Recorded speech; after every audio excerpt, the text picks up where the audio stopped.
ይሄ ስርዓት አልበኝነት ያለው ከየትም አልመጣም። ከፓሪስ ወይም ከለንደን አይደለም ያለው፣ እዛው ነው። ያውቃቸዋለሁ። በግልጽ ነው የምናገረው። ራስንም እንዲህ ነው ላለማለት እንጂ ከአማራ ዲሞክራሲያዊ ንቅናቄ ከኤርትራ ነው ቤዛችን የነበረው። ስለዚህ አሁንም ያሉት ልጆች እነማን ናቸው፣ እንዴት ነው፣ ኤቭሪቲንግ እናውቀዋለን። ዝም ብለን በጥራዝ ነጠቅም አይደል የምናገረው። አብረንም እየሰራን ነው፣ እየታገልንም ነው እንዲስተካከል ሰላሙ የጋራችን ስለሆነ። ነገር ግን ያልተፈለገ ስዕል መስጠት ተገቢ አይደለም።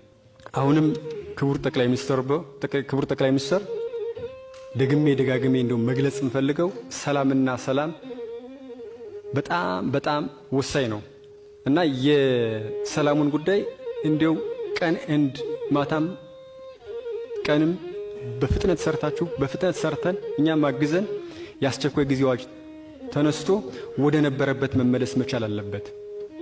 ክቡርነቱ እኔ ጊዜዎትን ላባክን አልፈልግም። የሥርዓት አልበኝነቱን የትኛውንም አይነት ስያሜ እንስጠው። እጅግ አስነዋሪ በጣም የሚቀፍ ነው። ሰዎች ሐሳባቸውን በነጻነት እንዲናገሩ የማያስችል ሁኔታ ነው ያለው። እኔ ፖለቲከኛ ነኝ ብዬ አምናለሁ። መንግስት እድሉን አመቻቸልኝ፣ ቢሮ ያዝኩ፣ ራይቴ ነው። ብልጽግና መንግስት ነው፣ መብቱ ነው። ነገር ግን አንድ የቀበሌ ካድሪ ምንም የማያውቅ የብልጽግና ካድሪ ነህ እየተባለ የሚገደልበት ካለ ይሄንን ደግሞ ጀስቲፋይ ልናደርግ የምንሄድበት መንገድ በጣም ትክክል አይደለም። በጣም ስህተት ነው፣ መታረም መቻል ያለበት ማለት ነው። ስለዚህ እዚህና እዛ መርገጥ ያለበት ነገር ምንም ይሁን ምን ሀገር እንደ ሀገር ቀጥላ ስርዓት ያለው መንግስት እንዲኖር እንፈልጋለን። ስለዚህ በዚህ ጋር ምንም ኮምፕሮማይዝ የሚደረግ ነገር ሳይኖር ህግና ስርዓት ተከብሮ መቻቻል ያለበት፣ ቅድሚያ ሰላም መምጣት መቻል አለበት። ዘርፈ ብዙ ችግር ነው ያለው። እኔ 1 2 3 ተብሎ መዘርዘር አያስፈልግም። ስለዚህ ክቡርነቱ እንዲው በአማራ ህዝብ ስም እንደ ኢትዮጵያም እዛ አካባቢ ያለ የሰላም እጦት የሁሉም መደፍረስ ነው የሚሆነው። ፖለቲካውንም በርዞታል። ፖለቲካችን ቅርቃር ውስጥ ከቶታል። እኔ ትናንትና ለምሳሌ ያክል ፕሮፓጋንዳ ምን ያክል አደገኛ እንደሆነ ማቀው የአዲስ አበባ መጥቼ አድዋ ድልድይን አላየሁም እና እኔ ፖዚቲቭ ነኝ። ከመንግስት ጋር እየሰራሁ ነው። መንግስት ነኝ፣ ራሴ መንግስት አካል ነኝ። በጣም ኢንተረስቲንግ ሆኜ ነው የማየው።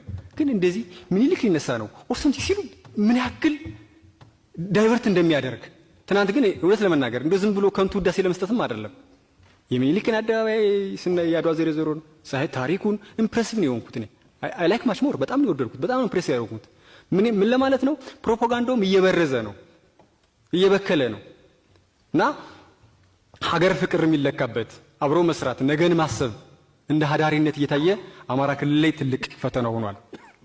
ስለዚህ ይሄ ቢስተካከል ትጥቅ ትግል የነበሩ ኃይሎች ሲመጡ አንድ መመሪያ ነበረ ራሳቸውን እንዲያቋቁሙ ኦር ሰምቲንግ ምናምን ነገር የሚል እና እርሱ በአንድም ይሁን በሌላ መንገድ ሰበብ እየተደረደረ ሳይፈጸም ቀርቶ አሁን ብዙዎቹ